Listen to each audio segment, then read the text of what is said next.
से जुड़े हुए हैं और कहीं ना कहीं मुरलीधर जी का बहुत ही गाइडेंस और सपोर्ट रहा है हमारा लाइवलीहुड प्रोग्राम को शेप देने के लिए, डिजाइन करने के लिए, और उनका बहुत रोल रहा है हम लोग का कैपेसिटी बिल्ड करने के लिए।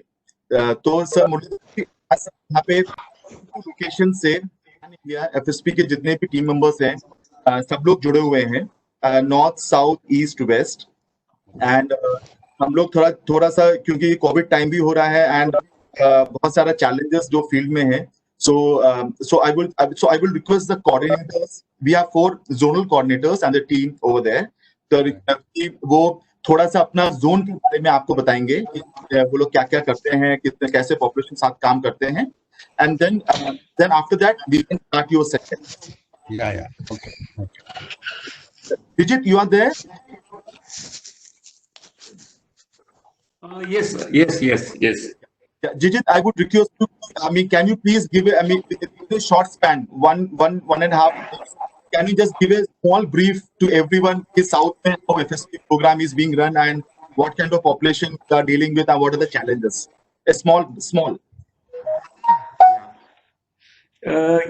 Good morning to all of you. In South Zone, actually, we have 9 projects and 9 projects. It is there: Visakhapatnam, Hyderabad, Tirupati, Bangalore, Pondicherry, Chennai, Nagapattinam, Cochin, Trichy. And altogether, we have around 2,500 families we supporting in this location.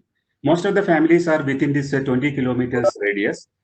And generally, it is actually a mix of community. Some places it is actually a village community, a rural area, and some places it is semi-urban, and in some places it is totally urban locations.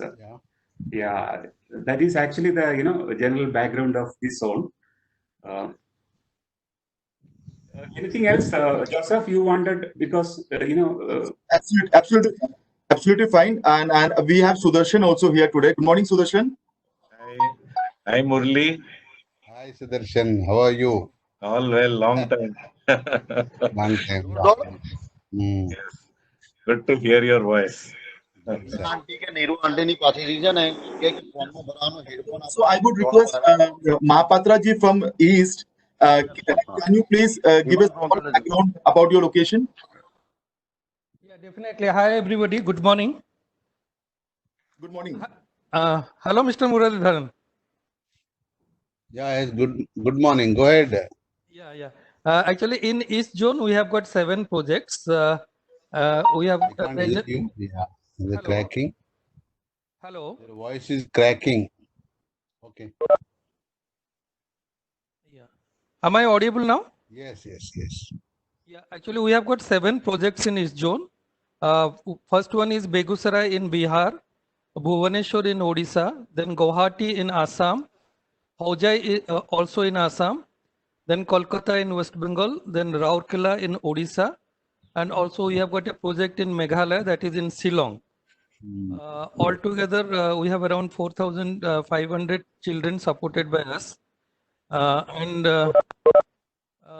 Except one project in Rourkela, most of the projects are in their second or third year of starting of this livelihood intervention or IGP support. Okay.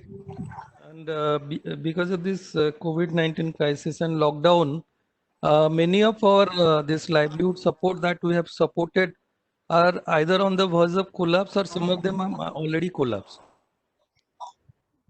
And basically, we provide livelihood, some in agricultural sector for small vegetable garden, and also in Begusarai, they take this land by rent and they produce some agricultural produce there.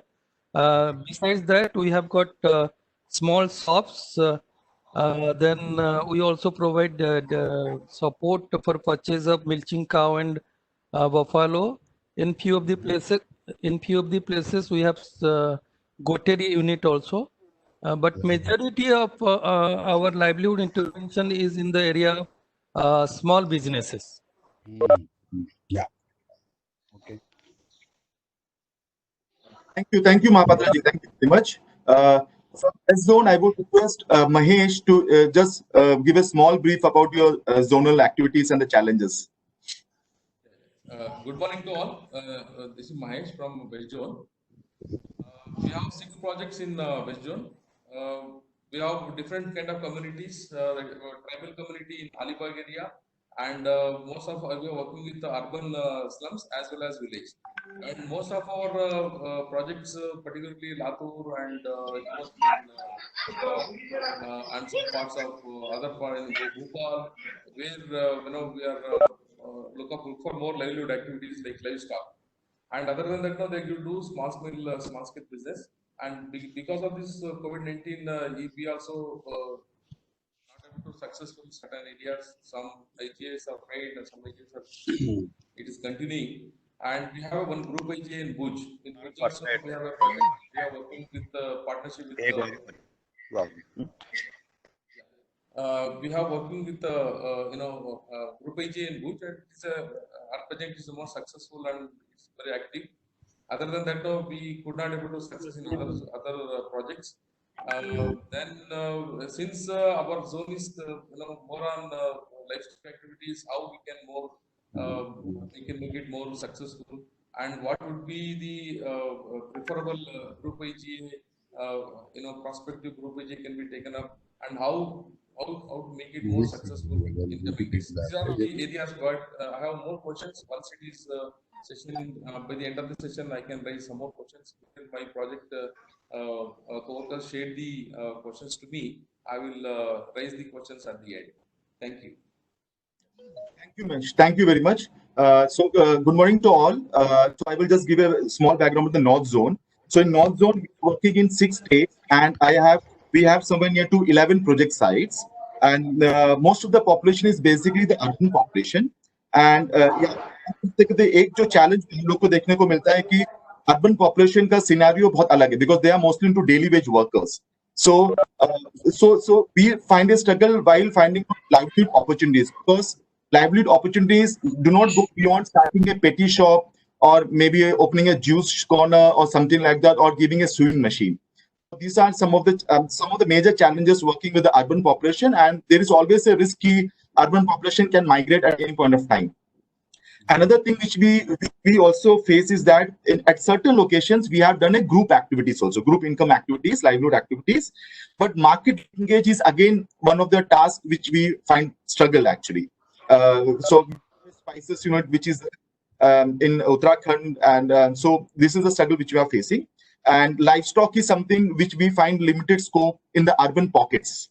So हम लोग को लगता है कि rural belt में कहीं ना कहीं livestock still is feasible, but in the urban pockets, livestock is a challenge, because these people always live in a very small size rooms and with limited opportunities for income actually. Thank you. So moving ahead, Murli ji, I would request you, let's start the session with your inputs and all. Okay.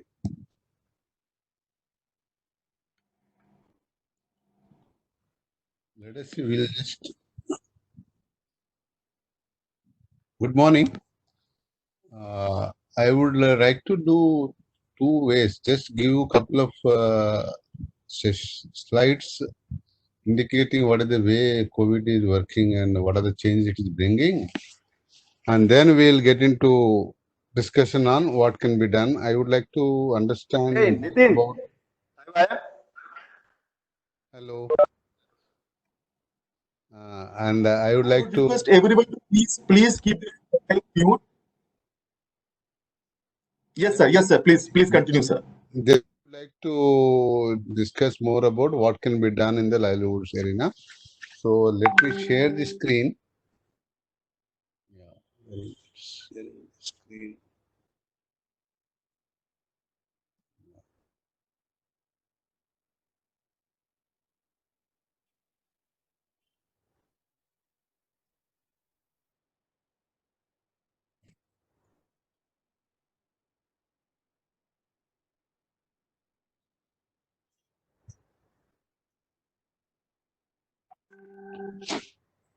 Yeah, you're able to see a screen?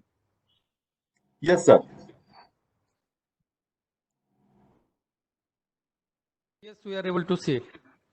Okay. So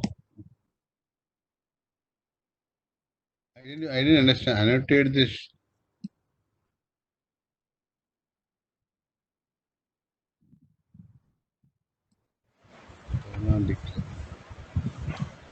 Okay.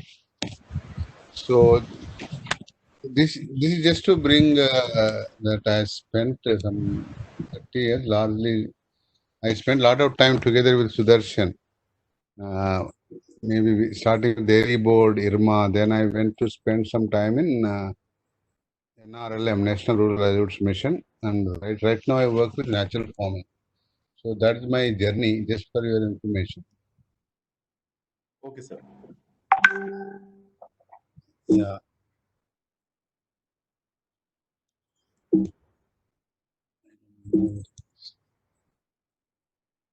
I'm not able to move the screen. Okay, now the next screen is.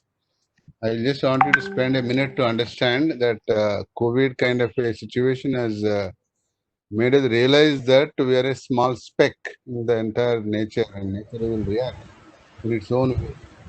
So we need to be very friendly with the nature and work in close coordination with the nature. That is the only way forward. Leave this. This is very critical slide. I was just trying to see that it has changed the way we look at the world. I don't know when we'll be coming out of COVID. Vaccine trials are going on. It may take another year or so for exact vaccines to emerge. See, we are only treating symptoms. Nobody is treating the problem. So danger is in the corner every time. And it is true for most of our poor people, poor FSP families. So that will be an important dimension to keep in the back of the mind. And unlocking is happening, but the most likely target will be the money given by government, the cash, ration, stipend, all that may be very small. In another 1 or 2 months, we'll all exhaust all that. And people who are having money, they will go frugal. They will not buy things. They will not buy things which are not important. So, what are the items people will look at and want to have? Maybe food, but they may not go to stalls to buy. They will like to have the directly buy from the producer or go to the or get it at home. We may have a different situation. NGOs, can somebody? Yes. Yeah, and then the other is that the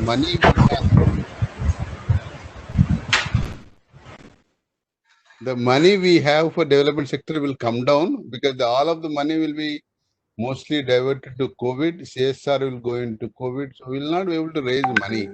So that has severe implications on the way we want to work. So this is like a situation we got when AIDS came in suddenly, every money went into AIDS. So this will be the situation for COVID also. We may not get money for normal projects. Most smaller NGOs are going to have less staff, pay cuts, or they'll be able to leave. Field work will suffer. Most of the people will say will not go to the field. So it's going to be a big issue we are going to face. E-world is going to take charge. A lot of e-world is going to happen in variety of ways. So we need to get ready for those skills, get ready with those skills, get ready with that knowledge. That's going to be an important investment we have to make. I don't know what is the meaning of annotating. I don't know. What is the meaning of annotating? I should approve. What will happen?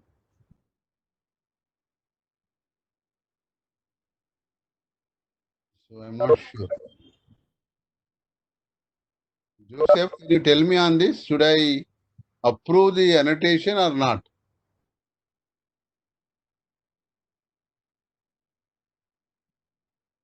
Yes, I think so. Then it says I can't change it the way it is. So let me not have it right now. Okay. The next will be issue of sustainability, issues of working with the nature will become fundamental. Immunity is going to be an important area. We would like to focus, world would like to focus. So anything to do with immunity, anything to do with the health, anything to do with the food, anything to do with being with nature, these are the items where there will be demand and there will be possibilities of making livelihoods. We need to really look at these possibilities.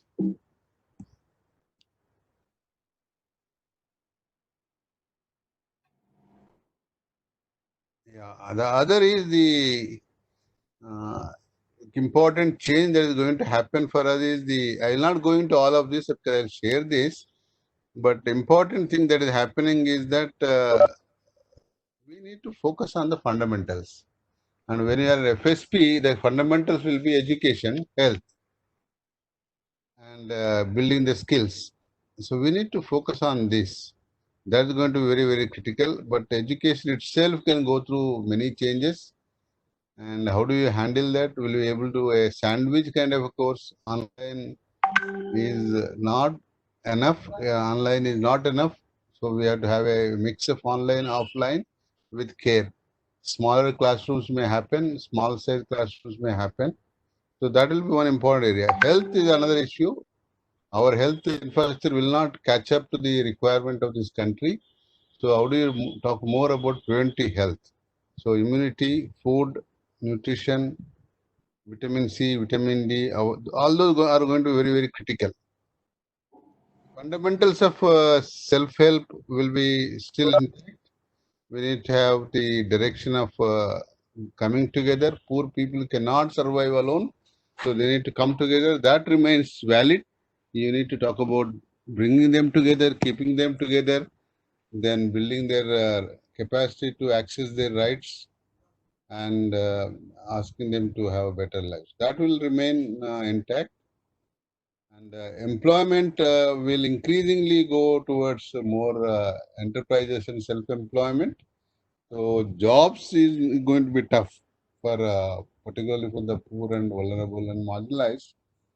So smaller enterprises are suffering. They may take long time to come back.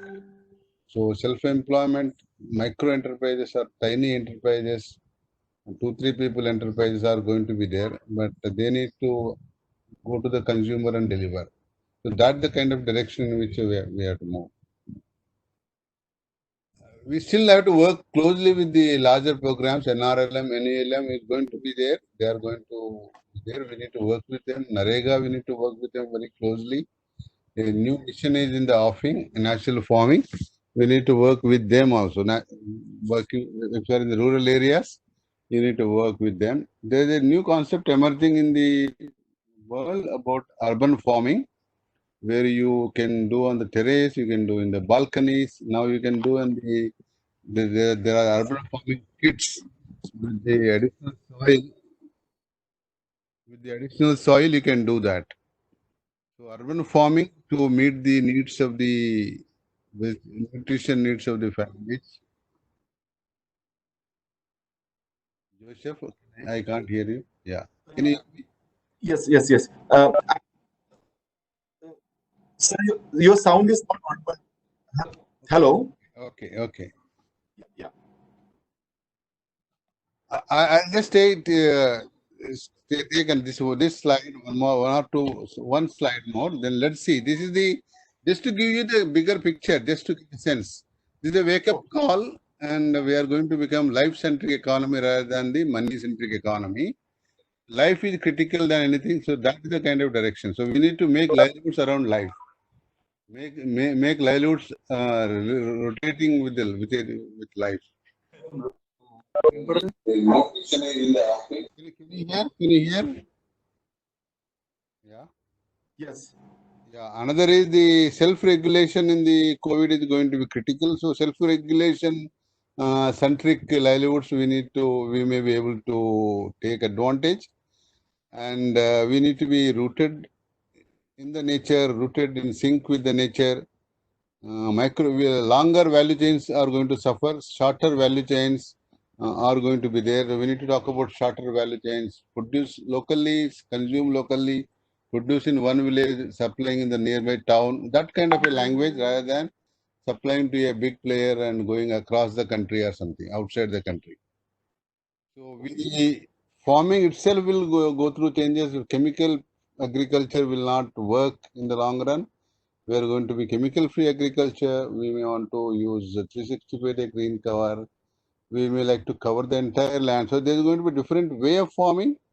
And if our people are in the farming, then they need to do a different kind of farming, and that will be very useful. They need to have more trees, more livestock, goat, sheep, poultry, all that kind of things are going to be very critical. Kitchen gardens are going to be very critical. And we are also able to visualize migration, important dimension. It has two new dimensions emerging. Some are returning to villages. Then what is the work we can offer to them in the villages where saturation is already there? So we need to figure out off-farm enterprises for them, or intensive labor intensive has to be done. The second is people who want to go back again, they may not find themselves relevant. At least 20% people will become irrelevant in the new urban labor markets. So we need to give them a new skills to identify and news to get employed somewhere. So the problem in the migrants, we need to work, and that is going to be an important area for the FSP community too. Then we need to work on the typical issues of 1,000 days, typical issues of education, typical issues of nutrition. They are going to be there. I think we need to talk about both, like the original FSP, I remember, where you give an initial stipend, then you slowly move them to living with the income from the investments. So you need to combine these two. In our parlance, we say you need to give fish, you need to teach them fishing, you need to discuss meta fishing. So all three have to be done simultaneously with FSP families. So you can't just talk about only skills and they'll survive, only enterprise they'll survive. It will not work. You may have to talk about all three. Give them fish sometime, then teach them fishing, and give them discussing if the fishing doesn't work. Can we do some frogging or something, some other skills which will make us survive? Convergence is going to be fundamental for FSP families. Whatever their rights, whatever their entitlements, if governments are promising something to our families, they need to be tapped. That is important, and that is not small. Governments are going to increase that money. Governments are going to increase their entitlements. Universal basic income may happen. So we need to tap that. Otherwise, if that is not tapped, we will not get enough for the families, at least in the initial days. Then risk is an important dimension why people are being poor. So you need to address risk, and COVID kind of situations are going to happen again and again. So we need to be really ready for insurances, risk mitigation, collective handling of risk. We need to have these systems of handling risk, handling vulnerability. Okay, and as I was telling, every time earlier, the situation didn't change. No single family of poor is identical to other single family of the poor. They are different. We need to plan for them separately, customize separately. That is very important. Please keep that in the back of the mind. This diagram, you know, all of you, I will not go into this. And this one last point before I discuss more about livelihoods, we need to transcend from management to leadership. I think we need to ask our families to take over leadership. We can't be doing just managing. Managing should be handed over, and we should get into leading. We should get into leading of a kind, servant leadership. Servant leadership, that we don't want to, need not have a position of CEO, the position of a regional manager, position of a worker, but we need to be, wherever we are in leadership. Wherever we are, we are in the leadership position. We can plan, we can suggest, we can try new things. So that is the leadership dimension. So we need to get into leadership positions. We need to do leadership without being labeled as leader, without being labeled as leader. I refer it as servant leader. So this has to be converted to or transferred to communities also, that they also should become leaders there. They also can't become executives or assistants. They also should become community leaders.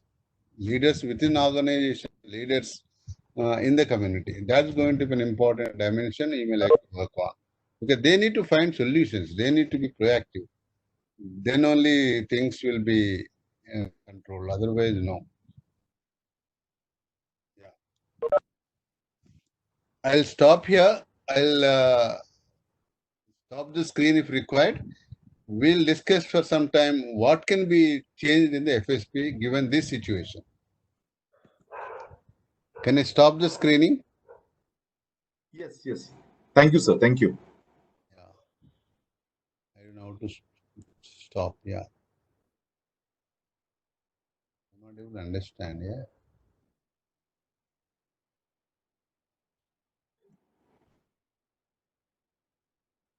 If you click on the screen, there will be a stop button. Yeah. I know. I got it. Yes. Yeah. I'm using more of Zoom. That's why this is slightly taking some time to understand. Okay, that's good.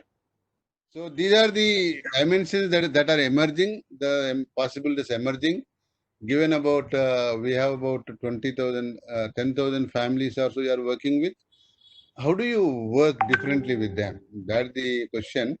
So I saw you are talking about a lot of about businesses. If half of them are doing businesses, the normal business of just standing somewhere and selling may not work. For at least for another year, it may not work. Another year, it may not work. They need to somehow talk about, I'll deliver it to your home. I'll come to your home and sell. So you need to talk a different language. So you need to prepare for that. You need to say that my produce is reasonably good and I'll deliver it home. That is the one important dimension. And second, you talked about a lot of vegetables and farming. And I don't know whether people want to consume chemical vegetables. And I don't know whether they want to buy from middlemen. So we need to talk about saying that I sourced it from the farmer and it is chemical free. That's the kind of language you are able to talk. And some urban people are rich and they don't mind customized selling. There are also rich. We are saying that pre-committed sales. I don't know whether you understand what this means. Is that every week give me bendi, every week give me bangan. I'll give you if you want one installment money beforehand, 1 week money beforehand. So working capital is taken care. You only have to do the work of connecting to the producer and giving it. So that supply is guaranteed. You get the retail price, not the producer price. You get the retail price in your hands, and that can mean 50% to 100% more money. So that's going to be the second. If you are in the farming sector, interestingly, two developments are happening. One is the development of intensity of the production. We may get a 365-day cover. I may produce crop twice, and I may also keep the entire land. Somebody has a speaker on, and yes, some difficulty. Okay. Yeah. The issue is the doing more multi crop farming, not the single crop farming. Single crop farming is not good for the nature. We need to do into multiple cropping. Multiple cropping is good for the producer, good for the soil, and good for the consumer. Consumer is also looking for a variety. The variety is good for health. Variety is good for immunity, and productivity per land. We need to look at productivity per acre of land, unit of land, productivity per unit of water, rather than productivity in a crop versus another crop. So that will change the economics. Look around, and we may produce lot of the item for meeting locally, selling locally, meeting the needs locally. Maybe nearby town, nearby apartment, nearby consumer. So natural farming based, for example, outlets, natural farming based hotels, natural farming based stalls. They are going to be big thing. I think SOS brand can be projected. I was telling 5-6 years ago to Sumanta also, whether we can have a brand of your own. It can be in the food, it can be in the commodities you produce, and you will have a story. See, people are, I was told repeatedly internationally that a story sells more than the commodity. So your story coupled with the commodity will sell. So branding will be very useful. So think about branding and whether we can brand and sell locally. Yeah. Okay. So those are some quick points. Listen to your maybe Sumanta will say something. Sudarshan will ask some questions. Then all your RMs can ask questions. Then we'll also open it for everybody to ask questions on this time. Then we'll look at what can be done. But collectivization is critical. Handing over to community is critical, and that is more and more critical than earlier. We can't be dictating what is to be done from a central office. Sudarshan knows it very well. Sumanta knows it very well. But the time has come.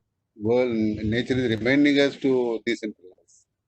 So collectivize and communitize. That will be the slogan I'll put before you.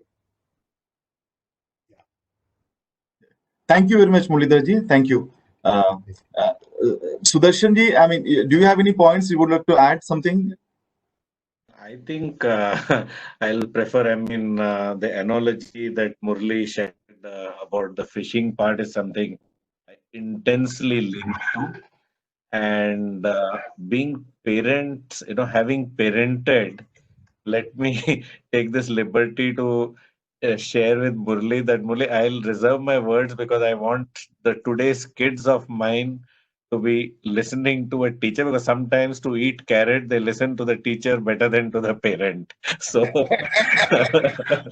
so I'll because everything that you said resonates with me, and it's something that I felt in the FS program we need to do as of yesterday and day before, and we need to really reinvent ourselves. And from the same school, incidentally, Sudarshan, we are from the same school of thought. yes, and the basic concern that I have is that, and which COVID in some ways has brought to the entire development sector also. I mean, I would talk specifically of SOS, that is Yes. are driven by funding and funding dependent on corporates. I think it's one of the most unsustainable things to do. Correct. To rediscover the strength within communities, and since we are available, how our time and energy should be Yes. spent shifting from ticking off activity, we've done this, that, into processes. And Yeah. and I think it will if we don't wake up now, we will probably be responsible for our own demise. But I'll just pause and take back and recommend to the children here today on the call that Dr. Murli is prescribing carrots. Please do eat carrots and Karela also. Both the things needed. Don't hesitate. I'm not prescribing. I'm only asking you to use the Recommending. tools. Yeah. Use the tools to understand what is happening on the ground and respond accordingly. Yes. Yeah. Back to you, Joseph. Thanks. So moving ahead, I would request Sumanta ji also to these points, and then we will go to the coordinators with the questions which we have. Sumanta ji? Yes.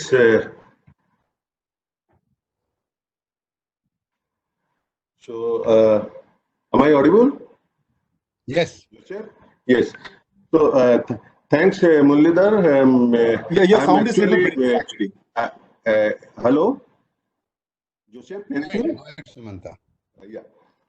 So, I think the points you have brought out, the scenario post-COVID, I think is very, very relevant for all our co-workers, those who are in the field, particularly when you talk about the financial scenario and also the approach which we have been following and the need to quickly adopt and rechange those approach. Otherwise, you will be out of place and will not be seen anywhere. Will be actually thrown out from the systems the way things are moving.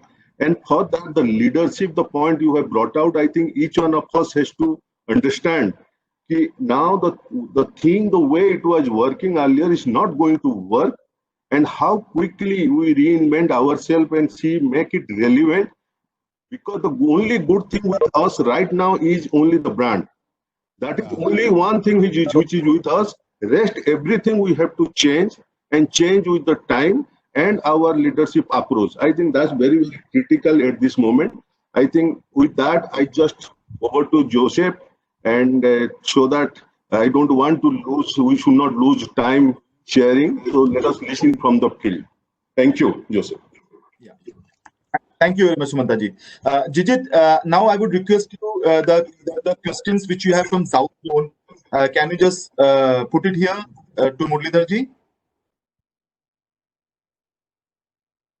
Yes, Joseph. Jijit? Yeah, I can hear. I can hear you. Can you hear me? Yes. Yes. Yes. See, I have a few questions. Because in South, some points actually you covered in your initial talk. I think some areas actually you crossed over. But if a little more clarification in some areas, if it gets, it will be very useful. In particularly, in South Zone, many of our caregivers who are doing this vegetable vending, food vending, and this kind of activity, they actually 2 months actually they have almost lockdown, and they could not do anything. Once this is slightly they relaxed, then they started with taking loan from SHG because they have to survive. Slowly, they started doing this activity. And we also initially supported through some corporate, we also supported some caregivers for initiating. But the problem they face is, they are not getting enough profit, what they are getting earlier. So still they are actually facing difficulty, whether because, all day they work, for example, vegetable vending. Earlier what happened, if, for example, vegetable vending, earlier when they were doing vegetable vending, evening something is not sold or something happened, they could sell it to local PG hostels or some hotels they have tie up, and they used to sell it, and somehow they manage with less profit also they will sell it, and they manage the profit. But now that scope also gone. So they will also face, if something is not sold out, then they will also sometimes incur loss. Like that, many activities, they are not getting the expected income nowadays.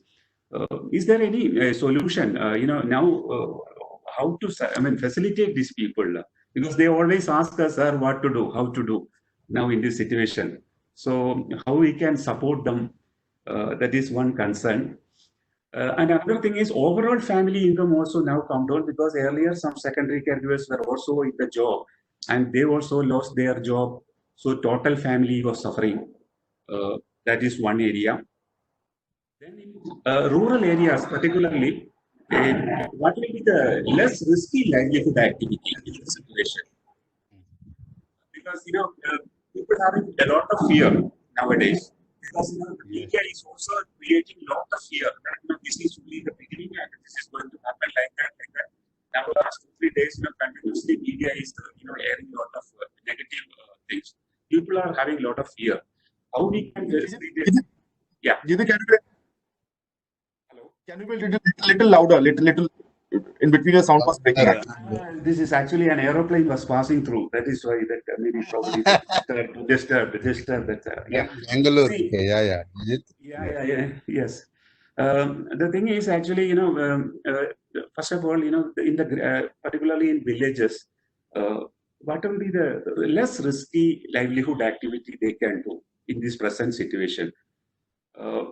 Because they are there, goat rearing and all these things are there, but this will take time to get some profit and to sustain.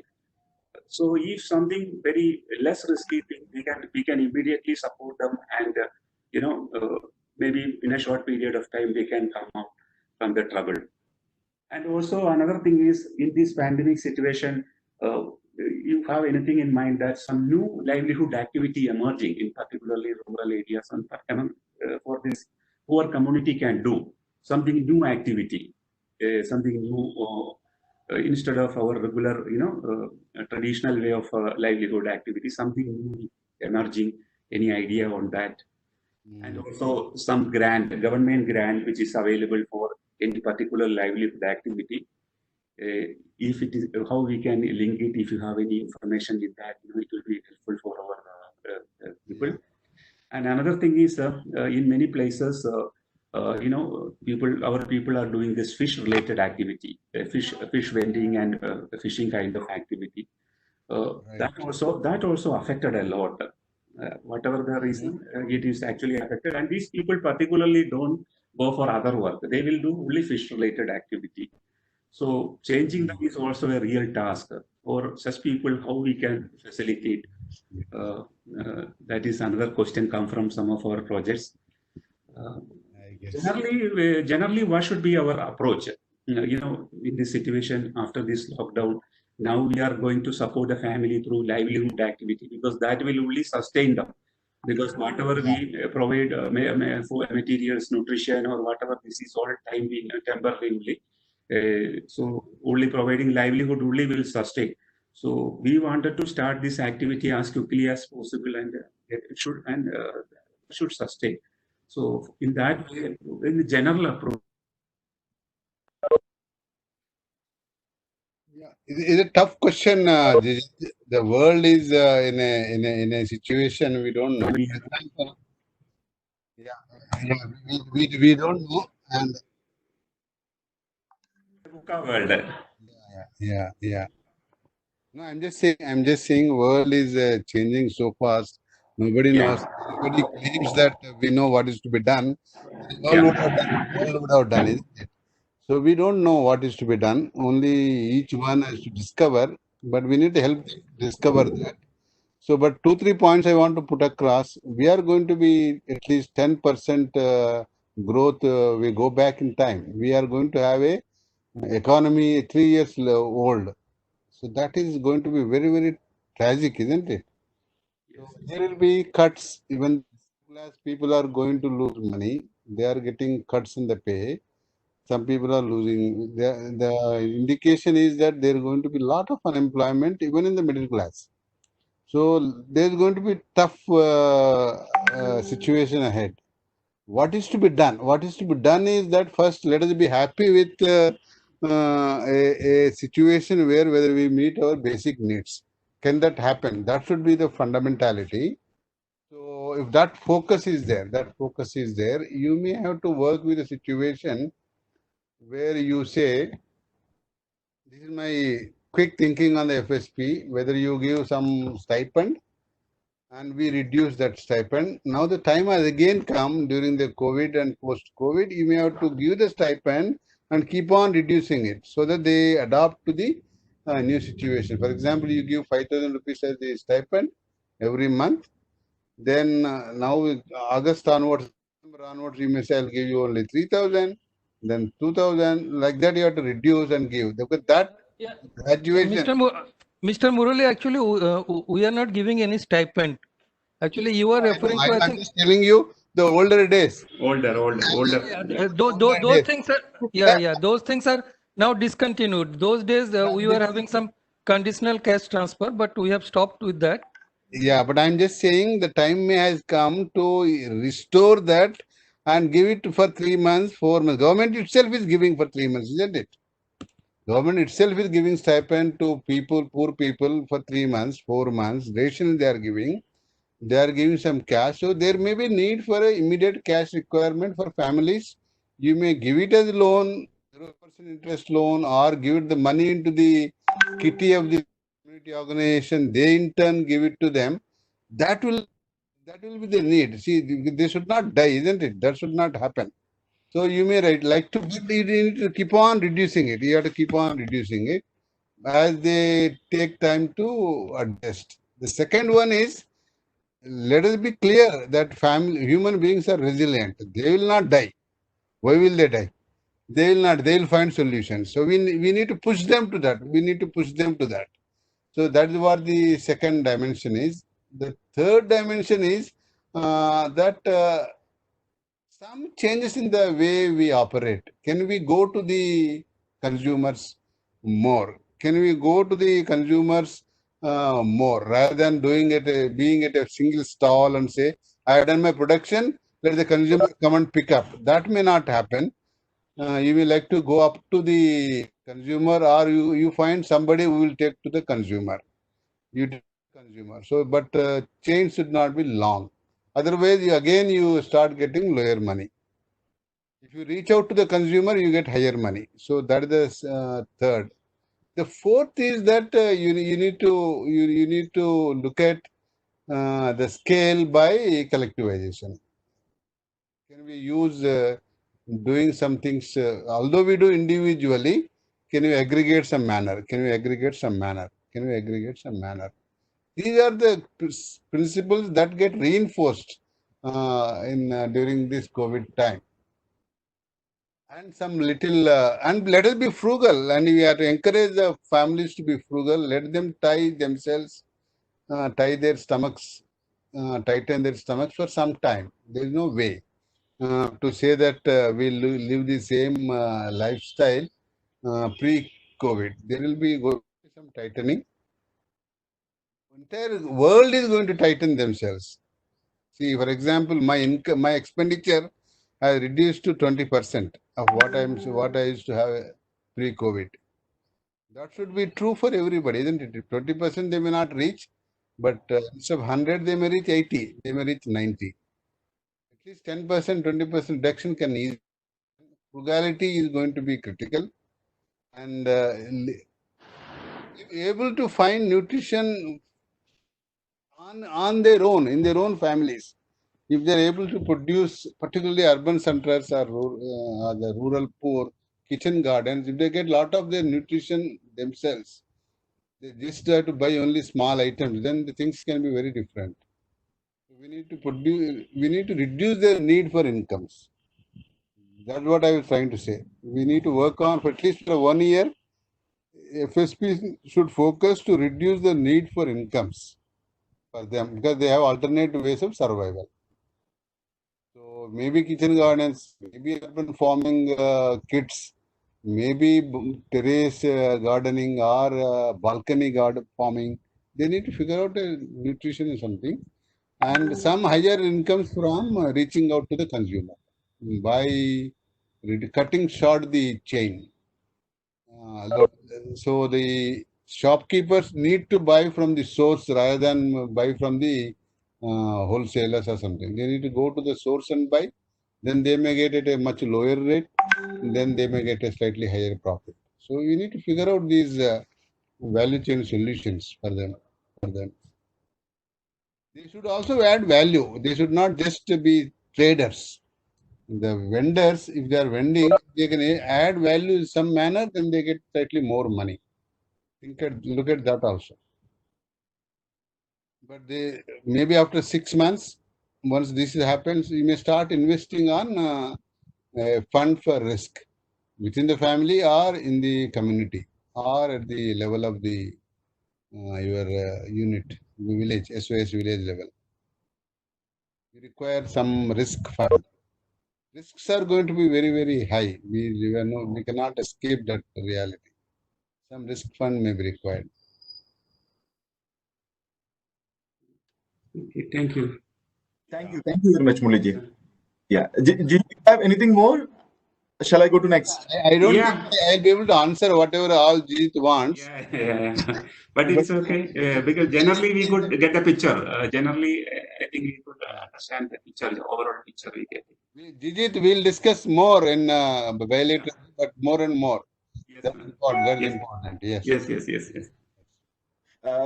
Going ahead, Mahapadra ji, now I would request you, can you just share your field challenges and the questions which you have received from the team members?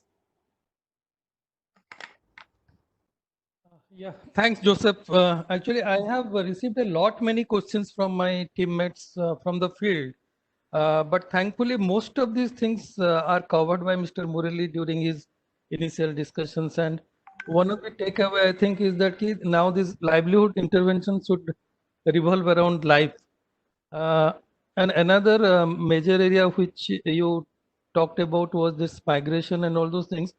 And over the years, we were working hard to stop this migration, especially seasonal migration from our FS locations, and we were able to be successful in some of the area. But now that these migrant laborers have come back to the villages, this is something I have received from 3 projects that they are finding this. They were involved in this vegetable vending. Now the migrants have come back to the field, and they have also started vegetable vending. So competition has increased. Yes. uh, and post COVID, when we are looking at our families, there were few questions from my teammates whether we should guide the caregivers to continue with their existing IGP, or they should have a rethink about starting a new IGP. I think this question was very articulately answered by you during your conversation. Definitely, we have to relook at our approach and going to the consumer instead of waiting for the consumer to come to you. Another important questions was, I think it was also covered by Jijit. Actually, some of our caregivers were engaged in vegetable cultivation, and now they're really getting a very low price for their agricultural produce. Because consumers are not available and they are unable to go out, and this local consumption is also not that high. So they are facing a lot of problems. So this is also one area. I know there is no direct answer to it, and actually we are also not looking for a prescription from you. But I think you can throw some light how to work around this present situation so that these caregivers who are some of them are right now in really dire state, and definitely will advise them. And as you rightly said that their resilience factor is very high with us actually, including me, and we are resilient community, and we will definitely overcome it. But how to lessen this Yeah.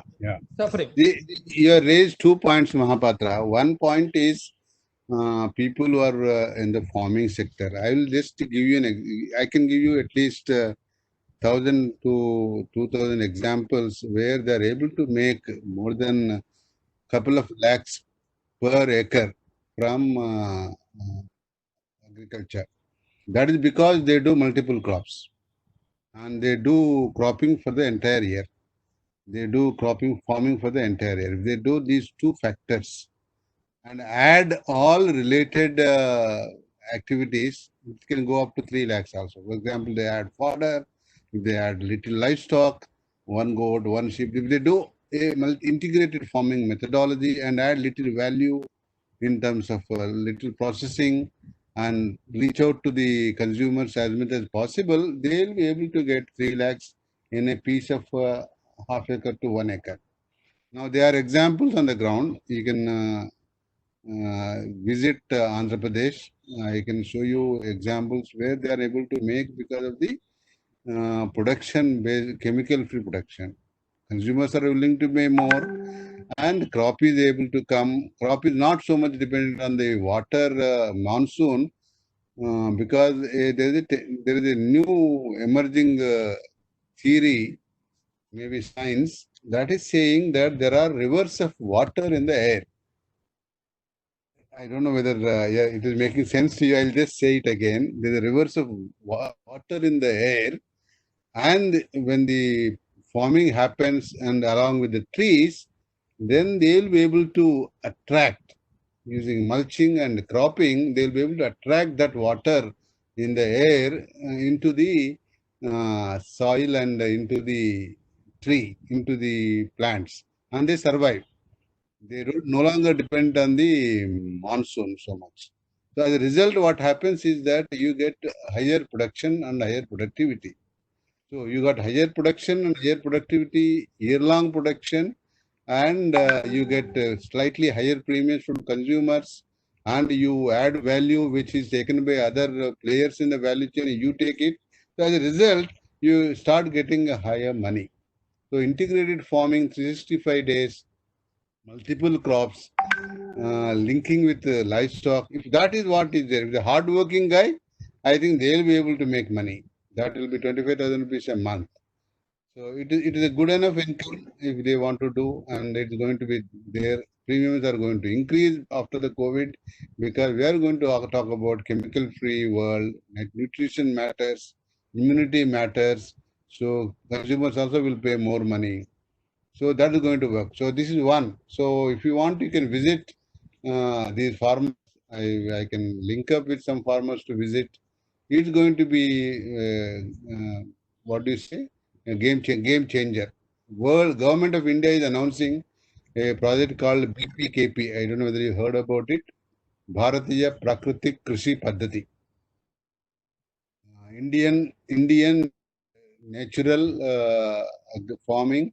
So that's what they are going to announce, BPKP. So that is going to promote this more, but other states, AP is already doing it. There are examples in Telangana, there are examples in Rajasthan, Gujarat, Himachal, Uttarakhand. So more and more states are doing it. You can easily learn. We are working with Pradhan, Srijan, so with the NGOs. So I would request Sumanta and Sudarshan whether some of the caregivers in the farming, if they want to take up natural farming, I think they'll benefit. Sudarshan is aware of this. So I would like him to see whether serious way forward for farming communities. That you can also have a unique proposition that when we do farming, we do chemical-free farming. That is going to make a huge difference to the caregivers. That is one. The other is about the vending. Other people taking up vending competition is increasing. So that's where the difficulty comes, because you are not as strong as the fellow who comes. Migrants are more resilient. Migrants have more muscle. They might have the ability to displace caregivers. I think you need to figure out a unique selling proposition some way. My request is that go to the producer as much as possible, the vendors. If they produce and sell, nothing like that. Otherwise, if they are able to go to nearer to the producer, buy from the producers themselves, and go to the consumers as much as possible. If they are able to do that, I think they'll have a USP. And you offer SOS brand. My request is that SOS brand, FSP brand may be useful. Do that. This means some standards. That means the quality is there, cleanliness is there, hygiene is there, care is there, certification is there. If that kind of message is going through, then your caregivers will not lose out. Go to the producer as much as possible, go to the consumer as much as possible, aggregate in some manner, and offer a, which means some satisfaction, some quality. That is my quick point of view. But let the vendors also do some value addition, Mahapatraji. If they just do only transfer from one level to other level, they may not get much. They need to do some value addition. They may store and sell, or they may do some processing and sell. Think about that. What is that they can do? For example, in my house, We buy jawar ki roti. We don't do it in the house. And that seller is a person who produces jawar, and they make the jawar ki roti and sell it to us. And every day he gives at 7 o'clock in the morning. Oh, okay, okay. And it's fixed, guaranteed, it will come to me. So I don't mind paying half a rupee more or 1 rupee more for the roti, isn't it? Yeah, actually, you were also talking about this pre-committed sale and all those things. So you have a tie-up with that particular supplier and he comes to Absolutely. Yeah. Because Yeah, each one can supply 100 consumers and I think it's over. Or 50 consumers, he makes his money. Yeah, definitely. So some value addition, some quality, some consistency, these are the things that are going to matter. Definitely. Thank you. Yes, sir. Yes. Thank you very much. Thank you, Mr. Mahapatra ji. Moving ahead, Mahesh, can I request you, like, if you can also share your the questions and queries which you have.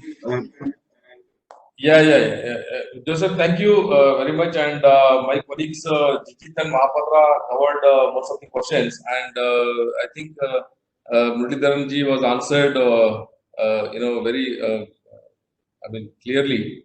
My questions are something, apart from that, I would like to raise some few questions which is related to not only COVID-19 and before and after also.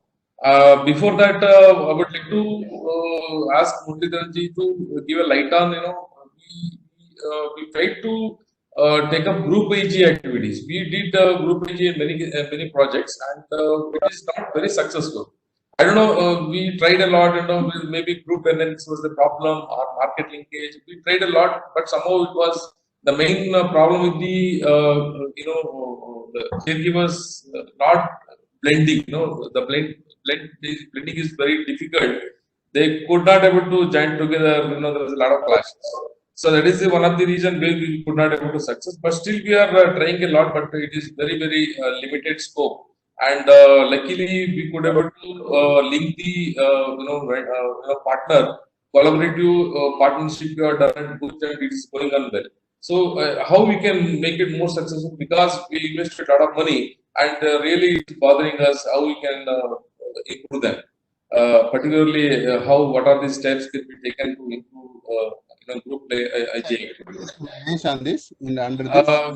Actually, we have taken masala unit and poultry, and two places masala unit was there, and one place it was a poultry farm, and in other place we have tent business and sound system, public sound system.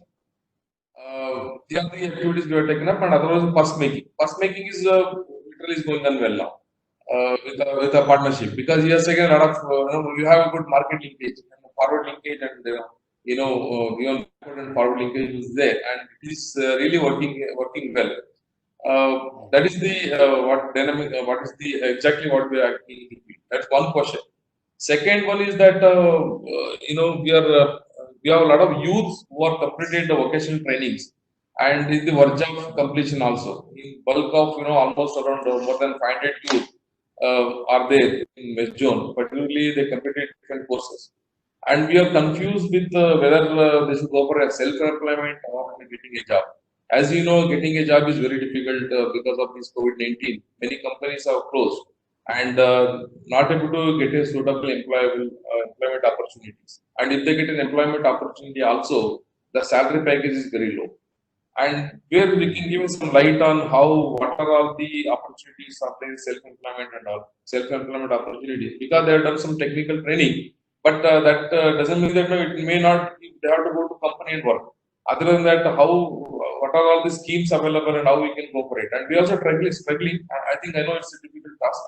We also trying to link with the institute where we're getting more light on this and more knowledge on this and giving a lot of sessions. And we're trying to improve their skill set as well as linkage with the government or any other prospective sectors. This is my second question. Third one is that we have a tribal community in Alipur. We are working with 357 families, and majority of families are from Tatkari community. So we are trying a lot to give different kind of business or support And we have done a lot of capacity building exercise also. We are not promoting our own ideas, and we tell them to come out with some new idea from themselves. But the Kathakali community is very remote community where people are not very active, and they are like only go training. And I tried a lot with my team members, and we try to promote this honey activity, honey cultivation, and some other activity we tried, and we have taken them to Krishi Vignan Kendra for exposure visit also. So we could not able to motivate them, because if we tell today, then tomorrow they will come out with no, we'll do only report. So they will come out, they decide only go to activity. Other than that, they won't take it up. And second point, it is not very profit motive in Kathakali community in Alibag area, because goat, every goat will give only one baby birth. So that will take another 6 months to 1 year, and meanwhile, because of calamity, sometimes it may survive, it might survive also. And we cannot go for insurance also, because insurance is the area where they don't like to go for insurance. Because if they go for insurance, now the goats will die. So even they give a lot of examples. They cannot sell the goats to some different religion, because they are very particular about some traditions. This is my third question. The fourth one, sir, I would like to give I would like to request you to give a light on, what are, some schemes available in the government. NRLM is there, and even many other schemes available in the government. But, tapping those grants or loans is very challenging. And recently we got some 9 lakh rupees from DIDA at Bhuj, where DIDA, District Rural Development Authority, given some 7 lakhs. Initially they released 7 lakhs to SHGs at Bhuj. This particularly they given a livelihood activity promotion. So we are under collaboration. We started this activity where this is it is very successful, and money also released. Check also released last week on Friday. So like that we are trying, but maybe we can give more light on how we can approach what are the schemes available there. Because now you were mentioning about this Bharatiya Prakriti Krishi Paddhati. This is a new concept where we can adopt in certain locations, not in all locations. Yes, agriculture in certain areas, yes, they're doing.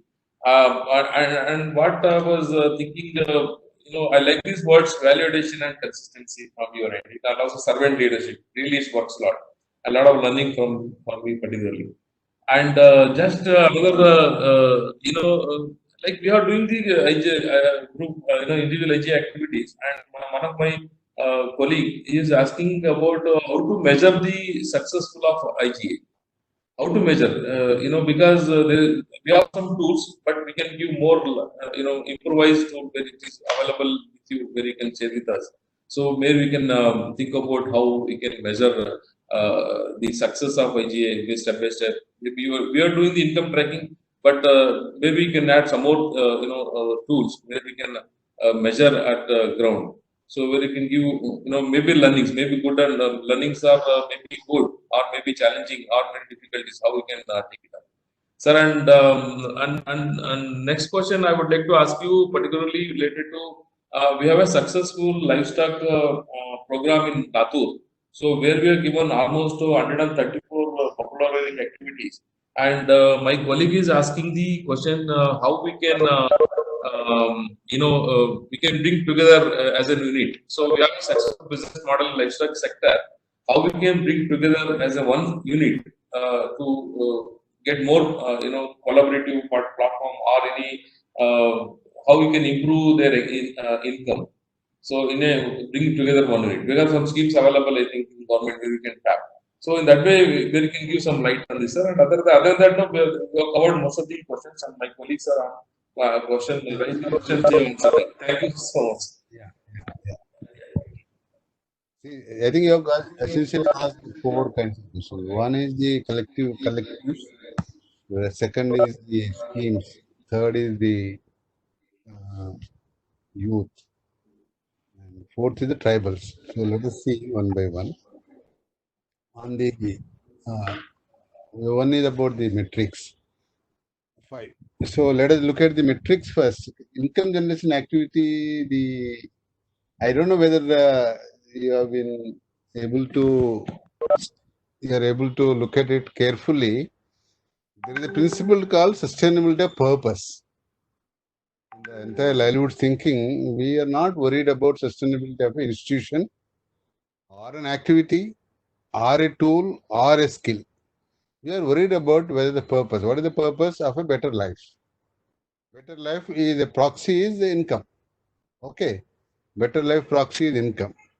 So if the income is happening, then everything else is happening. Even if they don't use the activity you are given, how does it matter? So my own understanding about a metric for a successful activity is whether they are able to have a better life. So that is the proxy is income, and I think you got the right metric. Are they able to make more money? Not the gross income. It should be the net income. It should be the net income. Unless the consumption is happening within it, otherwise it should be net income. Otherwise, net income plus consumption from the activity. That's going to be very critical. You should not mind, in my opinion, if they change the activity also. You should not mind if they change the tool also. You should not mind if they change the equipment also. You should not mind if they change the asset also. If they do better, that should give us happiness. So better is the better life. Better life is in some income, but income is a proxy. But if they're happy, even if they get lower income, nothing like that. We should not have to worry.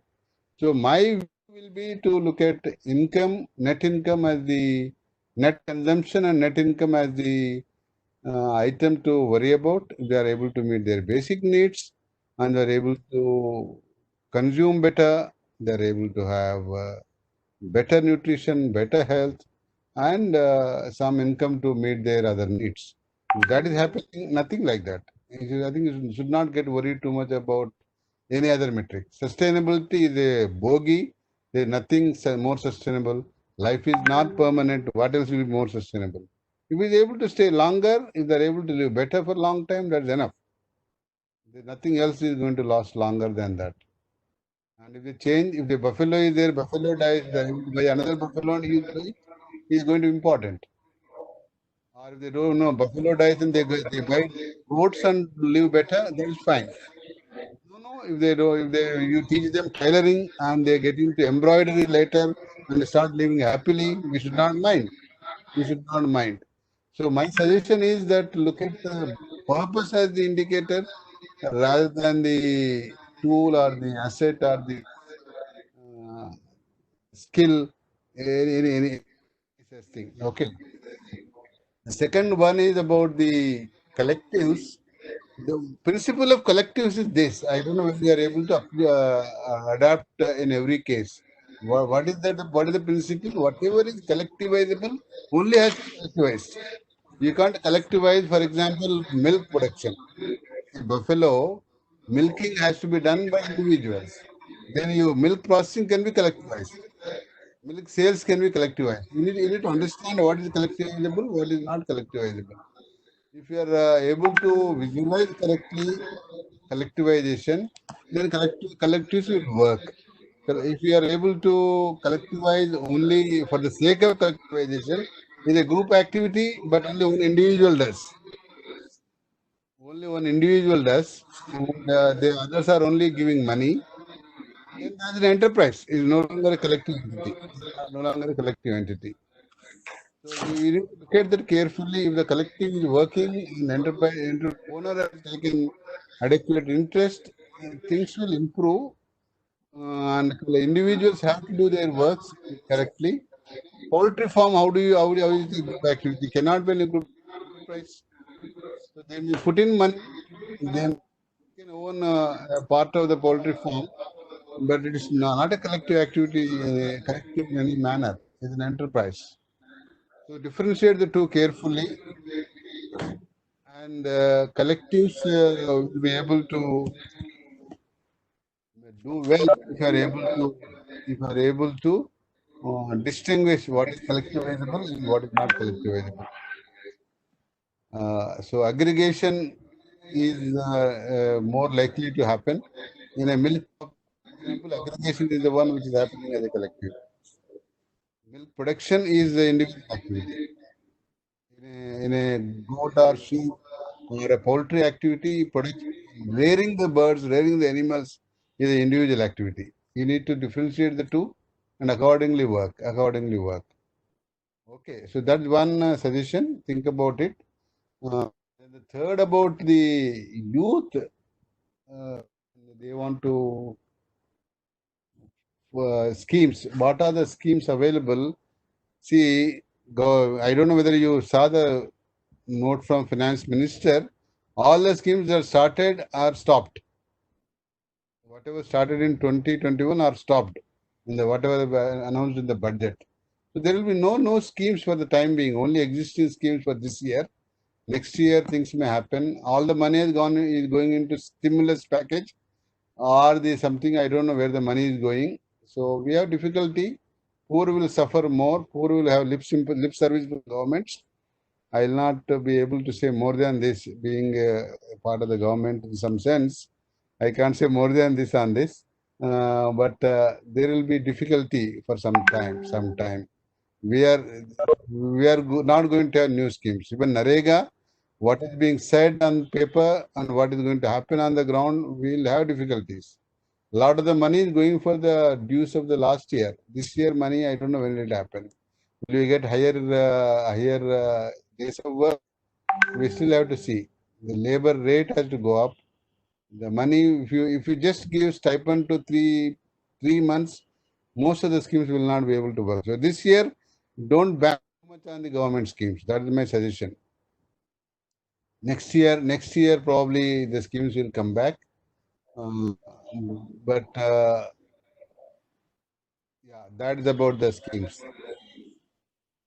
NRLM, NELM, and the BPKP and PKVY, that kind of schemes are going to be there.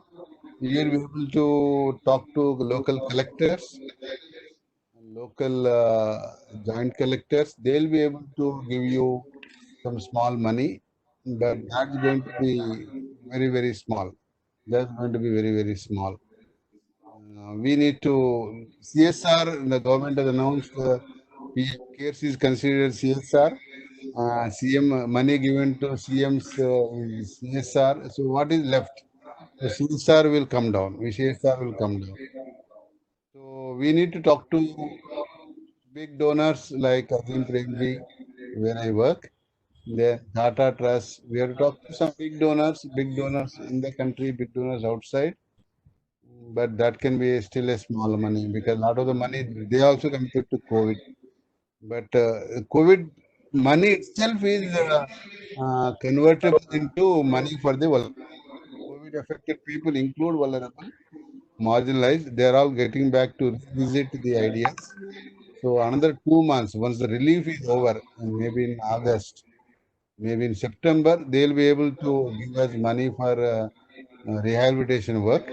And that will automatically include our caregivers, our poor and vulnerable and marginalized communities. So philanthropies will be there.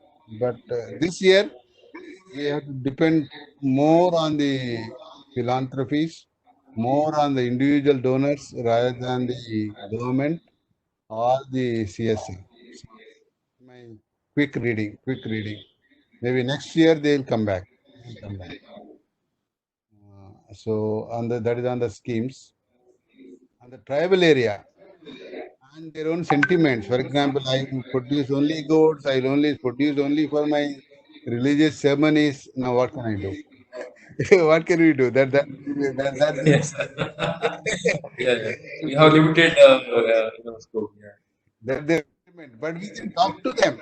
Given the COVID situation, now we can talk to them. They may not now dilute their sentiments. They might have been under the COVID influence and they say this life is not the same. Life is not the same. Then they will be willing to change their mindsets. They will be willing to do more.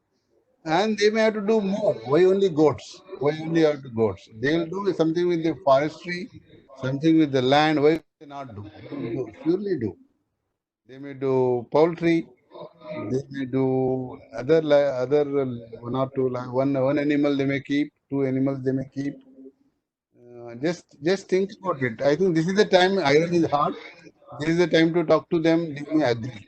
If they are going through COVID lockdown conditions, although COVID might not affected them, lockdown conditions, if they are affected, they will start listening to us. They will start understanding new possibilities. They may get back. They may agree. The methodology is that 2-3 people may agree. If the 2-3 people agree, others will come along in due course, rather than trying to turn everybody. So tribal communities, the leader agrees, and then others will follow suit. So can we work with the leader? Can we expose them to possibilities? And then and the possibilities of making money, chemical-free meat, chemical-free, in such ideas, or a longer value chain, go up to the consumer directly, any such possibilities. Things may change. As far as we are concerned, tribals have a definitely better lifestyle, better livelihood than many of us. We just have to reinforce some certain portions and tinker a bit rather than change them dramatically. So look at those one or two small minor points and work with them. They will be able to change. The last question about Ratu, I am not able to recollect, Mahesh. Yes, yes, yes. And the fish people, I don't know anything better. Latur, can you tell me what is the question? Yeah, I got it, sir. Latur, what you mentioned is that the last question was, we have a successful livestock. I mean, buffalo rearing activity. We are given almost 134 or 35 livelihood activity promoted last year. And I think milk collection is one of the area where we were given light during your talk. I think that is also one of the area we can take it up. And we try to link the, we're thought of taking help from NABARD. NABARD is there, and I think we're working on it. But other than any other can be given. But I think milk collection is one of the major thing, and because they do sell milk to individual customers, and also they sell milk to hotels. This is and also they do koa. Koa making is also one of the business they do. I think good enterprise. NABARD has a scheme now with them, FPOs, farmer producer organizations. I think SOS can tap at least 4-5 FPOs and you'll be able to get money from NABARD for that. I hope Amphon and so you answered very clear, sir. Thank you so much. And as you know, getting funds from NABARD is very challenging, and we have to be if you give application. You ask for FPO, they'll be able to give you. They do help for capacity building. This is what we came to know. Anyway, we'll follow up, sir. The cooperative for the organization they give, and that is quite a bit, 10-15 lakhs they'll give. It will be useful to you. And I hope your Alibag is safe now, Nisarga. Safe, absolutely safe. Because now there are some damages were there, but we have identified some few families who were really got severe damage, and some of the families lost roof blown off because of the cyclone. We are trying to help them, sir. Now we are working on the with our advocacy team. Okay. Thank you so much. Thank you so much. I tried last year. I tried to connect you, to invite you for something. Somehow it could not materialize. I'm so happy to talk to you, and my team is also. We'll be in touch. Now I am doubly reinforced, not just Sumanta now. Vijay now, we also have Darshan, so we'll be able to reinforce our partnership, engagement. Okay, sir. Very good, sir. Very good, sir. Thank you so much. Thank you, Mahesh. Thank you. I think most of the questions which my colleagues have, placed over there. It is all something similar with the northern zone also. But in the northern zone, the most of the families with whom we work are basically the urban pockets, and in the urban pockets, the caregiver, the primary caregiver, mostly work as a maid in the posh colonies, the housemates and all, and the husband usually work as a daily wage worker in the nearby factory. So the current scenario is that both caregivers have lost their jobs.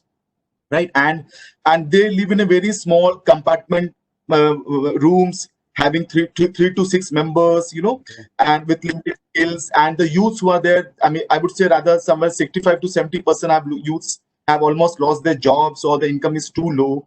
So under this urban context, apart from this agri and farming livestock, what you will suggest us the available options to overcome this income problems currently? That is my first question. Another question which I would place is that even though we have IGA also at certain locations like Bhimtal and all, and small pockets of rural pockets, but still that market linkage is a problem. I mean, it's a problem in terms of provide, because we got in touch with the ICDS centers to provide this nutritious food to supply to them, so there were bottlenecks into that. So how in this situation, what all the three things we should keep in mind while going for a market linkage? And the last and the most and the last thing is that what, suppose like I am the caregiver and I am from the urban pocket, and what will three things as an expert which you will tell me, ki, boss, these are the three things you have to keep in mind to take care of your kids and raise your income? And I'm a hardworking person. I'm a hardworking caregiver. Okay. And the last thing is that if you have any success case studies where the process, how that model came into a success, and the model and the process is written or document, if you can share with all of us, it will help us to rethink, redesign, recalibrate, customize our things on ground and move ahead. Okay. There are just 2-3 points. One is there are no experts. Let us clearly say that only God is an expert, or people who don't know are experts. People who know are not experts at all. They just don't know a little bit, and they parade themselves as experts. So we don't know much, but we'll be able to figure out a way if you work with people. So that's one. The second is critically, the 2-3 points that are useful to us is recently there are 2-3 books our colleagues have put it on Amazon, I think, e-books, livelihoods on ground. Or you can ask my colleagues in Akshara, they'll send a PDF, livelihoods on ground. This is a summary of all the livelihoods poor people are living. They put somewhere their the case studies and other things, they are there. Interventions that worked. They are the examples of collectives, they are examples of interventions, they are examples of people who did good work, legends are there. So there are some villages where good work happened. So there are some good examples. It will be useful, very voluminous, maybe 1,000 pages or so, but it will be 3 volumes, 1,000 pages is okay. One can have it. That's the second. The third is I want to look at the urban situation. The urban situation is interesting because they don't have any assets there. They live only on the hands. They live only on the skills that are in demand. The skills they are in demand get out of fashion. They need to figure out a way to acquire new skills, which is tough, which is not easy. Given the situation of the social distancing and all that, some activities also may come down. The number of activities people in the urban areas do will also come down. So that is the reality. The new reality is also that e-world is growing, Joseph. This is the one area we need to invest. We need to talk about how do you make them savvy with their mobile, savvy with their electronic world. Can we think about production and put it in the internet, put it in the e-market? E-market is one. For example, just to give an example of myself, I don't buy now anything in the market. I buy from the internet only. Big Basket gives me, Amazon gives me, Swiggy gives me. So all the things are coming from e-market. Nothing comes from my market. So your methodology of market is going to give way to e-market. So most of the caregivers easily will be able to move into e-market, it is not tough. It is not tough. They may require a week or 10 days or 15 days of training or orientation. Handloom workers are moving into e-market. Most of the people are moving to e-market. So e-market is something which we need to try. Consumer also gets it delivered. So you have two options. One, you deliver directly to consumer by talking on the phone or somewhere. Or I put it in the e-market and e-market delivers the consumer on the ground. So this is the new dimension. We need to work on that. So that's where I was saying whether SOS, FSP can invest in a e-market, can invest in a brand, can you invest in talking about when it comes from me, this is the quality I'm willing to offer. This is quality control. It is not easy in terms of quality control because the people, disparate people, how to ensure the quality is a, but you will be able to handle it if you are keen about it. Maybe in 3 months' time you will achieve minimum quality. Only if the quality is there, and you offer higher money. And when I buy from e-market, I'm willing to pay the 10% more, 20% more, 30% more. So that will able to come. That will be able to come. That is about that. We also require less working capital because in the e-market we are willing to put in the wallet. We are able to put the money into the internet. Consumers themselves are willing to put temporarily. So your working capital needs also will come down. So one thing. So what should be my product line in the e-market? Suppose, like, I mean, can you give me one example? Like, I as a caregiver, what should be the suggested products which I can place it as a selling this thing in the e-market? You will be able to do actually A to Z, but let us put what are immediately possible. For example, your producers are vegetable growers. You can offer vegetables. Now you have to tell the vegetable grower, you can't produce only these 3 vegetables. You require to produce the 7 vegetables. Then only you'll be able to meet the market needs. So that's the kind of a logic you have to come. So vegetable, that there I'm talking about example, the perishable commodities. That's the one. But the second one is the non-perishables. Food is a non-perishable food is definitely an issue because I want to tell you this. I think Sudarshan is hearing, but I want to tell this. The most of the retail outlets in the market in the urban centers are not reliable, although they have great names. Although they have great names, they are all giving non-reliable produce. So if somebody like you says, like SOS says, I am offering X quality and I'm sure about X quality, I can come to any extent to prove my quality. If that is a statement you are willing to make, I think you will get a good premium, good market. At least 10% is definitely guaranteed. Some of the farmers whom I work with, they get 50% higher value, 50% higher value. But they don't want paddy, for example. They want rice. They want a flour. They don't want wheat properly. So like that, they want a ready mix.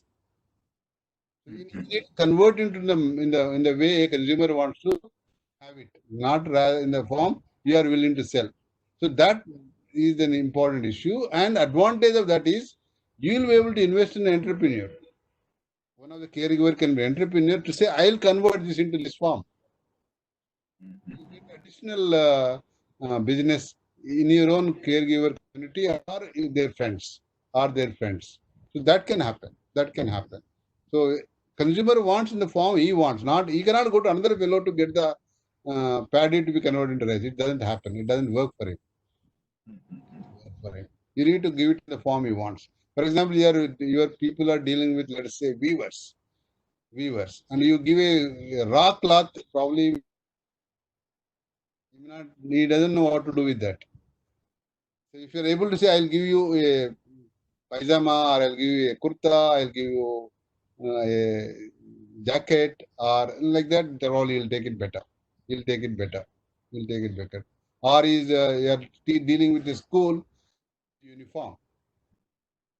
You start talking in the language what the consumer wants.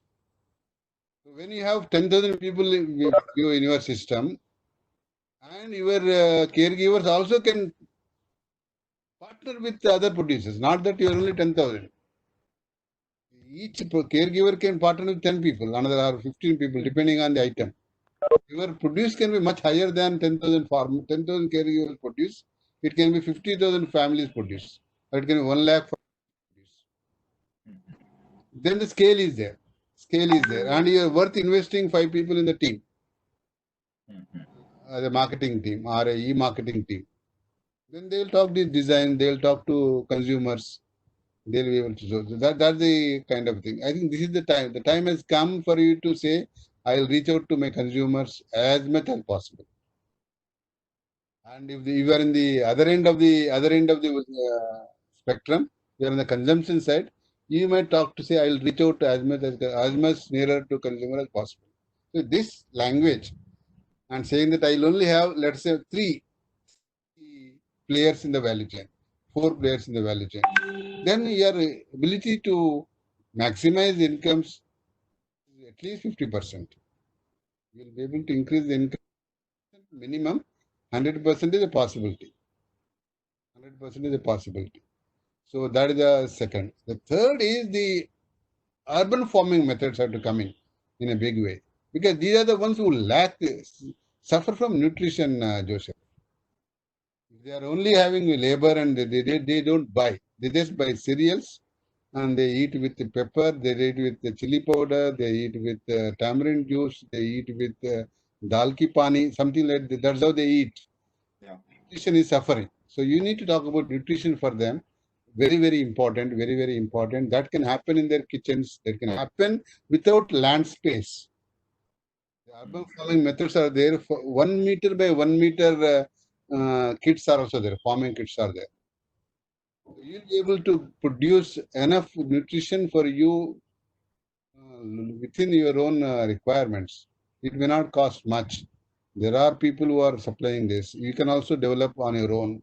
Just 2-3 layers of soil has to be added up, and enough waste to don't lose water. Don't lose water. Your wastewater can feed that. So the variety of things it can happen. Nutrition you need to please take care. If that is taken care, immunity, health is taken care, cost requirement of money also comes down. Requirement money comes down. When requirement money comes down, he has leisure at his place, he can do a better business. And E is the important issue. Let him do online or online, offline. Some such methodology is going to be very, very important. I think that is my current assessment, but they will know better. If you just talk to them, start opening up, they'll say, what is happening? What is happening? What is happening? What is happening? Then in the US, I don't know whether this happened in the urban centers. You create teams. For example, you may work with the individual caregiver, particularly in the service sector. If they are in the services sector, if they are servicing self-employment services, they have to work as a team, group of 10 people, group of 7 people, group of 8 people. That grouping has to be done. If that is not done, they are individually, then they are at the mercy of the maestri. What do you call it? I think you call them maestri, master. Yes. You are at the mercy of that fellow. You are able to come with a situation where you are a collective, you are able to offer the services, painting or electricity or plumbing. You keep looking at possibilities. They work on the cleaning. Now, see, for example, now we want to invest in a person who will come every second day to just clean up all my doors. He comes at next time, cleans up and goes. He will take 15 minutes and he can take 10 houses. So you need to talk about possibilities of different service. Plumbing is a service. Nowadays, getting a plumber is so tough. Electrician is difficult. A group, a team which is able to meet needs of a middle class. Okay. Then they'll be able to do that. So if you look at individual caregiver, there is a difficulty. But if you are able to group it, generally we tend to group similar kind of a people. That is one methodology. Collectives By and large, we talked about grouping a similar kind of milk producers group, poultry producing group. But now in the urban centers, you may have to group a team, Okay. disciplinary, multi-product. Then together they will be able to service the consumer better. Service the consumer better. Okay. And I think that's a possibility. Then, for example, I get an FSP or SOS team servicing me compared to a normal business team. I will prefer a SOS team. There are a lot of people who are having the tendency to work with the development group. In a not as a charity, not as a charity. I prefer a development guy. It's okay. It's good. Uh, that's important. I may give 1 rupee more also. I may give 10% more also. That's fine. Yeah, that's the kind of possibility. So look at urban clap. Look at these possibilities. You model it around them, but make it into integrated 1 or 2 possibilities. That's the possibility. Then the incomes are higher. There's still a lot of works are not being done because we don't have access to these people. We don't have enough people who I don't know how to access. I don't know how to access. So the accessibility, driving is an important issue, for example. Driving is a possibility. Or no, vehicles are available. Taxis are available. Reliable taxi. Reliable driver. I have a car, but I want a driver. My wife wants to use. Reliable driver is important. Then a brand is there, and then compared to individual, a brand is there. I know they'll trust me. They'll be able to do all the precautions. There is some method in that. Then they'll take. Electrician is a requirement. Let's look at urban services. Typical middle class, particularly elders, particularly houses with elders. That has another area of real big needs. Geriatric care needs are there. Typical mobility needs are there. Then purchase needs are there. Very variety of things. They do certain things at home, but they don't know how to go about reaching out to the world. So you can look at that. Okay. There are services there, and particularly your caregivers are not very old. They are in the middle group, no? Yes. 30 to 40, 45. So there will be definite space for them to ability, stamina, and being available. So that will be useful. That's my sense. Yeah, and I think that's where I stop. Thank you. Okay, thank you. So Murli ji, can you? I mean, is it possible if you can just connect me, if you have any contact in the urban space who can provide more details about this e-connect, right? I mean, yeah, there are people who are working in this. I'll connect. I know more about people in Hyderabad, but we can talk to them, take ideas from them. Then you can connect all over. So that will be really great. That will be really great, actually. Yeah. Another one, Joseph, I think Sumanta, you also listen to this. The virtual training is becoming important. You can't train all of them in physical spaces. So there is also possibility to do sandwich training. You do training virtually and also take it offline. So a mix is important. You can't really think about only offline trainings. Yeah. So virtual training is digital. For example, Digital Green is doing good work. Yeah. And Mindtree, you have heard about Mindtree? Yes. Yes. IT company, but they have good work on the urban space. They have a group called I Collect Garbage. I collect garbage or something. So that's the kind of a group is there, and they are linking with some work on the urban space. Digital Green is the other one. So I'll connect with some of them. You can keep in touch with them, and I think people, as you said, if they are willing to work hard, I think 8 hours. They don't work 12 hours. 8 hours. They are willing to work hard.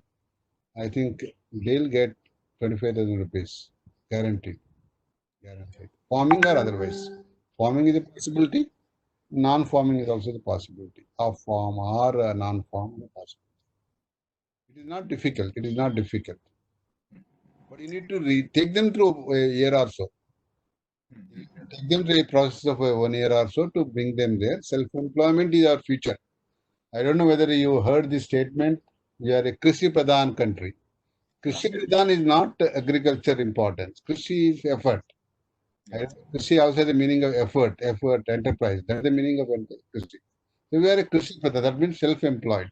All our farmers are self-employed, and all our occupations are self-employed. So we are a self-employed country. Being under somebody is not in our blood actually. That is the alien. Last 200-300 years ago only it has started coming in. Only 5 to 10% people are into employment, slave to somebody. The remaining people are not slaves; they are self-employed. So we need to harness that, work on that, and make it better and better. As a country, we are not. We cannot deliver that. We can't employ all of them. There is no point in saying that we'll make them employed fully. I think that is a wrong notion. Okay, Murli ji, thank you very much. Since the time is going ahead, so quickly I will just take one question. If anyone has from any zone who would like to just think like if अगर आपका सवाल रह गया है या address नहीं हो पाया है तो एक सवाल, क्योंकि टाइम नहीं है हमारे पास, अगर है तो please it's open platform now. Her zone से I can ask some questions, but I'm also saying you collect all these questions. Sure. We'll try to see whether I can answer on the offline and send it to you. I already shared the PPT to everybody. I just sent the mail to everybody. So that PPT is available to you, but these questions you collect and send. If I can answer some of them, I will be able to do. If I don't know, I'll find a solution and give it to you. Yeah. Okay. Thank you very much.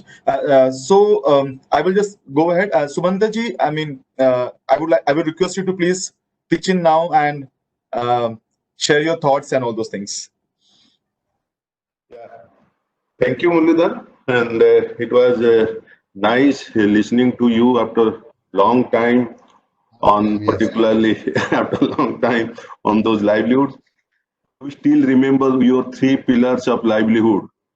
Enhancing and expanding the existing livelihood, and then promoting the entrepreneurship, building the skills. I do hope these 3 livelihood pillars are still valid. Probably always, no? So these are still valid.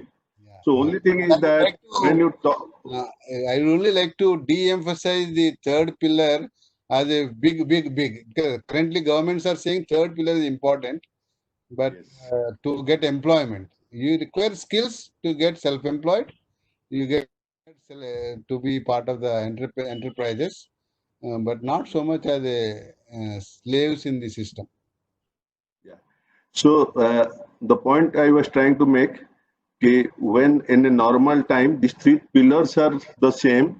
But probably the post-COVID has given us an opportunity to prioritize which skill to be applicable, which out of the 3, which one applicable to what at local context and individual caregivers and the surrounding socio-economic conditions. So that is something I think each of our team member need to understand, and particularly zonal FS coordinator. They need to guide our people in the field that we all believe in these 3 pillars, but which pillar is more important in that particular context and location and caregivers has to be discussed and informed decision to be taken to help these caregivers. Second aspect is, at one point of time, when we believe in face-to-face meeting, and that is no longer is going to happen, whether it is between the co-workers or it is between the caregivers and co-workers. It will happen, but not that extent it will happen.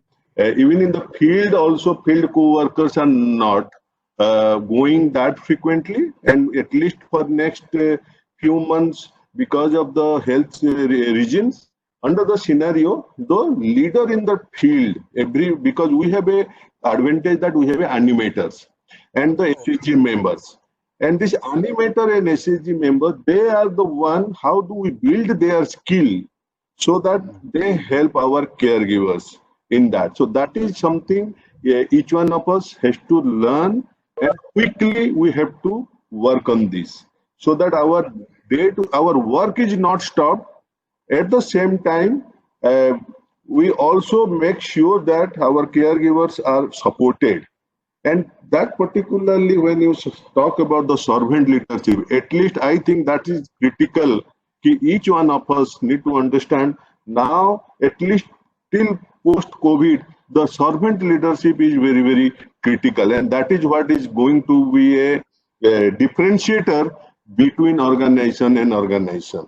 And each one of us, the sooner we understand this, and sooner not only understand, we put into the practice. Many times our thoughts are not put into the practice. We think a lot of things, but while put into the practice, we take time.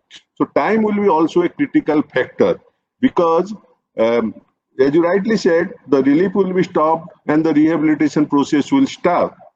And, Yes. then the moment we delay this, then we lose the, because once again they will be looking into the relief mode. So what is the critical time to immediately start this rehabilitation process? That's very, very critical. And certain new things which you shared, particularly because earlier also we had a discussion on this, particularly on agriculture aspect, kitchen garden and 1 by 1 meter also, how can not only for their own things and also for the survival of the community, that is also they can look at. And as a zonal FS coordinator, as an organization, how we enable them through this e-marketing. Maybe some kind of system as an organization we have to develop and think that all caregivers have got a platform where they know their product, because also distance will be the cost factor, but within that catchment area of 5 kilometers, how their message is reaching to the so-called customers or consumers. And that is how something we need to design. So whatever small way the product they make, but at the same time, once this is certified that they followed proper hygienic factor, and also the certificate they carry, each caregiver, that I am medically fit. And that certification, if they are along with this product, then people will prefer them to get it delivered at their home front. So these are some new way of we have to start thinking, and our role will be more of a facilitator, enabler. Not we have to make this thing enable them to happen. So thanks for giving a lot of thoughts, and I'm sure all our participants must have been benefited. The new thought you have given to us, and I'm sure we will be keep disturbing you. I mean, I know you are busy, but still, I think this COVID time, because we take only when 2 or 3 times it is reinforced. So we are not a very, very fast learner. Let me very openly tell you, and I also take the blame, partly the blame on me. We don't learn that fast like any other. But yes, we are a good student. Once we know this, then we also follow it. That is also true in our year. So probably we will be requiring 2-3 reinforcement session from you, and then probably our vehicle will be on the track. So thanks to on behalf of all the participants. And Sumanta, good idea, Sumanta. If these questions come and maybe I answer on the text, but if required in the next session, we'll be able to respond to all the questions also together. yes. Can be to give the answers to all the questions that came up. Yeah, I think now you have given them the framework, and also you have given them the PPT and given them the context. Let them little bit reflect on this into their scenario, and then probably they will come out more practical questioning instead of just concept question and very specific to their situation. I think that would help them and help us. But to just tell you the 2-3 things that on nutrition aspect, immunity aspect, and the geriatrics and the services, urban services, these are the few things which emerging and going to be emerged in the days to come. And how do we make that if they are physically fit, obviously the expense will be less on the medical ground. If they produce something for own consumption, even if lower income, they will survive. And one common line we each one of us need to understand that our people are resilient in nature. Indians are resilient in nature. They will know and they will find a solution. Only thing we need to push them. And that's what we have to help them to figure this out. And with that, I conclude. I request Sudarshan is there, Joseph. Yeah, I think Sudarshan is there. Thank you, Sumanta. Sudarshan to share a few of his thoughts.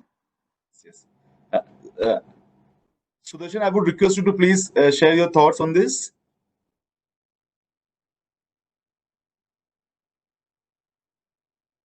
I mean, I think there is some connectivity problem. That's the reason we are not able to connect with him. Sudarshan, you are there? Okay. I think Sudarshan is not there. I mean, he just dropped out.